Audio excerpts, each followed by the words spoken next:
Izložba Ljiljane Stevanović-Ljis posvećena je epopeji srpskog naroda u Prvom svetskom ratu. Slike su realistične, zasnovane na fotografijama znamenitih ličnosti i drugoj istorijskoj građi. To su velikani, u stvari naše slobode, velikani naše slavne prošlosti.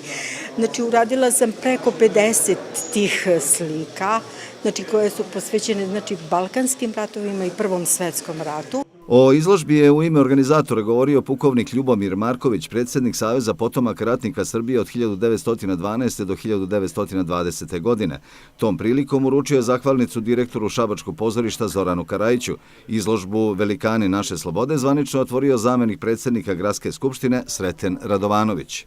Pred narednu godinu koja je vrlo bitna za Srbiju i za grad Šabac, pred 100 godina Cerske bitke i ostalih bitaka iz Prvog svjetskog rata, mi smo zadovoljni na Ljilju Stevanović-Ljis koja je oslikala sve naše velikane iz prethodnih ratova koji su nam doneli slobodu, tako da pozivam građane Šapca da dođu i da vide jednu lepu stvar i naše sve velikane koji su učestvovali u prethodnim ratovima.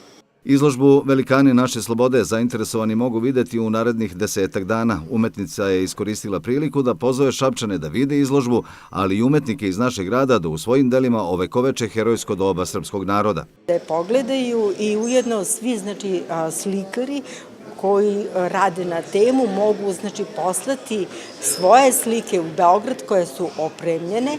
Znači, to će biti žirirana izložba, nikad se ne zna ko će dobiti nagradu. Otvaranju izložbe prisustvovali su predstavnici grada, Vojske Srbije, Saveza potomaka ratnika Srbije od 1912. do 1920. godine i građani Šapca.